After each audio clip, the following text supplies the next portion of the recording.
Hello friends.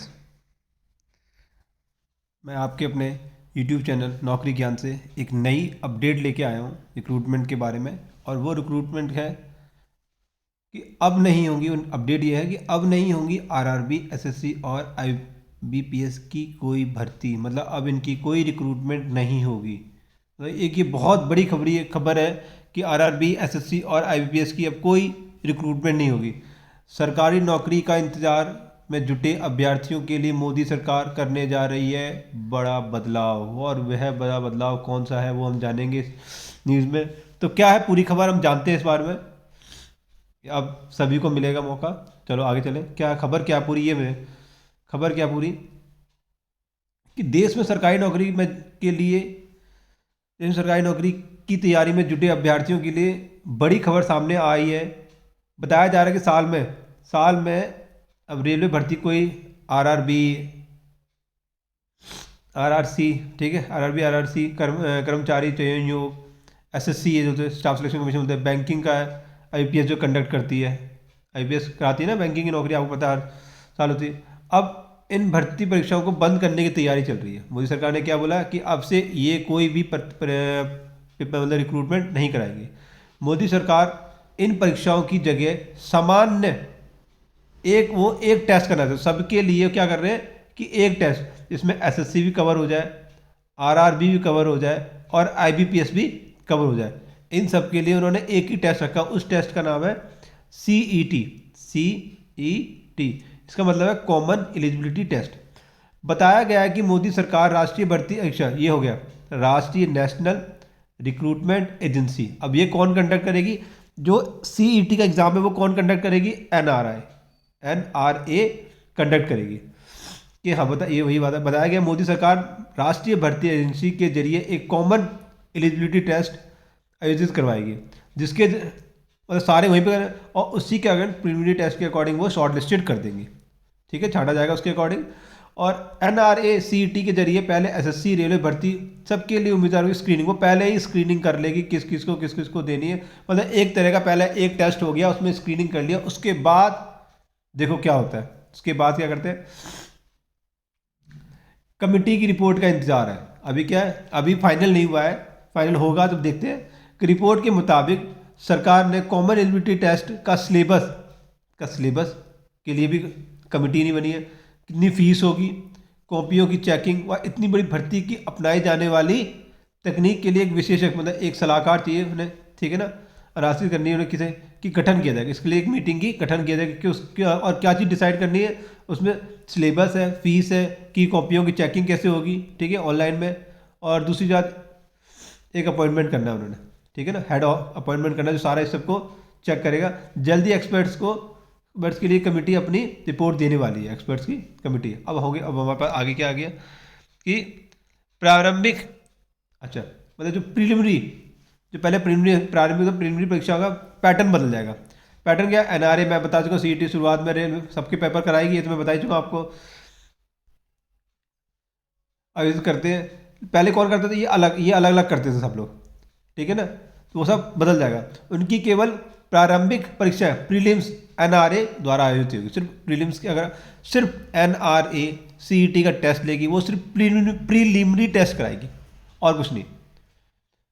इन परीक्षाओं के बाद आगे की भर्ती मतलब आगे की रिक्रूटमेंट ये खुद ही करेंगे। आगे की रिक्रूटमेंट कौन करेंगे? ये खुद ही। जैसे अब आईपीएस में दो टेस्ट होते हैं, एक प्री एक फाइनल। एक प्री मेंस होता है। अब प्री वाला इन्होंने करा दिया, जो क्लियर होगा वो आईपीएस का टेस्ट देगा, आईबीपीएस का टेस्ट देगा, फिर आरआरबी का टेस्ट होगा, एसएससी का। दो हो गए, दो टायर हो गए मतलब एक तरह के। अब इसमें सभी परीक्षा तीन तो ये नाम बता दिए, तीन कौन से? आरआरबी, आईबीपीएस और एसएससी। सभी इसमें क्या हो जाएंगी? मर्ज हो जाएंगी। टोटल अभी तक 20 एक एजेंसी है, 20 एजेंसी ऐसी हैं जो ये परीक्षा कराती हैं पूरे देश में, अपनी इंडिया में। टोटल कितनी है?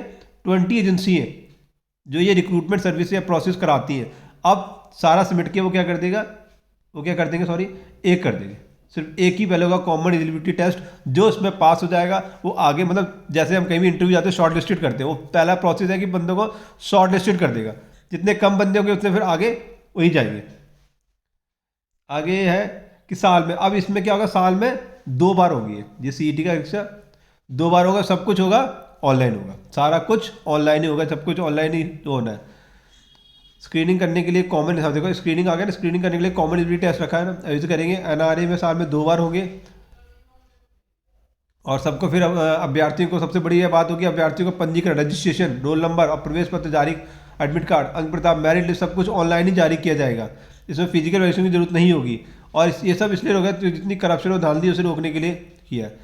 अब इसमें एक और चीज़ बना दी उन्होंने कि 10वीं 12वीं और स्नातक, इसमें 3 उन्होंने अलग अलग प्रोसेस रखी कि 10वीं के लिए हमने अलग रखनी है, 12वीं के लिए अलग रखनी है, और ग्रेजुएशन जो कर रहे हैं ना स्नातक, उसके लिए हमने अलग अलग परीक्षा रखनी है। बड़ी अच्छी चीज़, बड़ी चीज़ है। तो एनआरए द्वारा आयोजित जाने वाली कॉमन एलिजिबिलिटी टेस्ट 3 स्तर पे होगी। 3 स्तर में तो बता दिया, पहले सर ग्रेजुएट, इंटरमीडिएट और हाई स्कूल तक पढ़े लोगों को सबके लिए होंगे।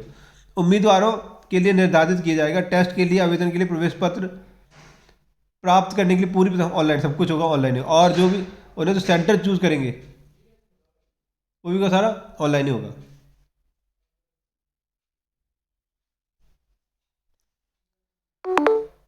आगे की न्यूज़ है कि अधिकतम उम्र सीमा तय नहीं है। अभी तक कोई इन्होंने एज डिसाइड नहीं की कितने एज तक। 3 साल तक मान्य रहेंगे मार्क्स, मतलब एक बार अगर पास हो गए तो वो 3 साल तक हमारे क्या रहेंगे, वैलिड रहेंगे। मतलब इसकी अभी तक एज क्राइटेरिया उन्होंने डिसाइड नहीं किया है कि कितने एज तक हमने लेने हैं।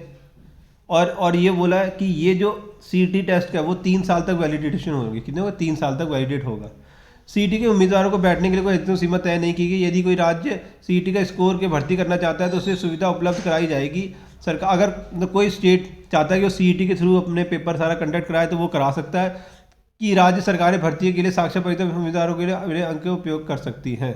मतलब जो हमारे पास सीईटी के नंबर आए वो उन्हें यूज़ कर सकती है अपनी अपनी रिक्रूटमेंट करने के लिए स्टेट में। मान लो एग्जांपल है, हमने बोल देना कि हम चलो टीचर्स की भर्ती कर रहे हैं, बोले जिसका सीईटी क्लियर है, उसके इतने नंबर आए, वो सीईटी को पेपर दे सकते हैं, उनके लिए वैलिड हो जाएगा, तो वो उसको यूज़ कर सकते हैं स्टेट में। अब टोटल ये बता दिया कि 12 भाषाओं में होगी। आगे इसमें पढ़ने की जरूरत नहीं है। एक तरह के पदों के लिए एक ही परीक्षा, अलग अलग विभागों में एक ही तरह के सरकारी पदों के लिए एक ही परीक्षा कराई जाएगी। राष्ट्रीय भर्ती एजेंसी एनआरए से बोलते हैं। ग्रुप बी क्या है, ग्रुप बी और ग्रुप सी के लिए सिर्फ एक ही होगी, एक ही स्क्रीन, मतलब एक ही टेस्ट होगा। ग्रुप बी और ग्रुप सी वालों के लिए बड़ी रात। ग्रुप बी ग्रुप सी वाले बता दिया वही कि अलग अलग नहीं होंगी, वही बात बड़ी बात बोली गई, वही बात रिपीट की है। लेकिन हर बोर्ड के अलग पैटर्न होने के कारण उम्मीदवार अलग अलग परीक्षा की तैयारी करनी पड़ती है। तो इससे क्या होगा, एक परीक्षा के होने के लिए अब ये हो गया कि जो भी टेस्ट हो सबके लिए आपका एक ही सिलेबस हो गया। सिंपल सी बात है, एक ही सिलेबस है, आपने एक ही की तैयारी करनी है। तब ये नहीं कि आपने 10 अलग अलग चीज़ें पढ़नी है। अगर एसएससी की तैयारी कर रहे हो तो अलग, आईबीपीएस की तैयारी कर रहे हो तो अलग, आरआरबी की तरह तैयारी कर रहे हो तो अलग, सबके लिए उन्होंने एक ही कॉमन एलिजिबिलिटी टेस्ट रख दिया। लेकिन ये तो रख दिया, ये तो बताओ जब हमें आगे इसका टेस्ट देंगे तो इनकी अपनी मनमानी चलेगी, ये अपना मनमानी, ये अपना चलाएगा, तो फिर तो बात वही गई। इससे अच्छा हम जो पहले टेस्ट दे रहे थे पहले इसी के अकॉर्डिंग तैयारी कर रहे थे तो हमारा वही चल रहा था। चलो, सीईटी का होगा क्या फ़ायदा, सीईटी के समय व एवं धन दोनों की बचत होगी। ले समय तो बच्चों का खराब हो रहा है ना। सीईटी मल्टीपल चॉइस प्रश्नों पर आधारित परीक्षा होगी। इसका स्कोर कार्ड 3 वर्ष के लिए मान्य होगा। वही इससे उन विद्यार्थियों को मौका मिलेगा जो मेरिट लिस्ट में जगह नहीं बना पाते थे। दूसरी तरफ मेरिट लिस्ट में शामिल विद्यार्थियों के पास यह मौका हो कि वह अपनी पसंद की नौकरी को अपना सकते हैं। तो ये आज की न्यूज़ थी, मैंने आपको सारी बता दी बात, क्या पूरी प्रक्रिया क्या है, पूरी न्यूज़ क्या थी, ये मैंने आपको बता दिया है कि किस तरह का चेंज हुआ है और किस तरह का चेंज होना है। ये अभी अपडेशन आई है, न्यूज़ आई है, ये जो मैंने आपको इसे अपडेट कराया, ठीक है। और ऐसी ही न्यूज़ के लिए मेरे चैनल को सब्सक्राइब कर लो, और प्लीज़ इस न्यूज़ को जो हमारे बच्चे प्रैक्टिस कर रहे हैं, जो तैयारी कर रहे हैं, उनको ये न्यूज़ शेयर कर दो ताकि वो अपने डे टू डे रिक्रूटमेंट के प्रोसेस से अपडेट रहें कि क्या होने वाला है, क्या होगा आगे। Thank you very much.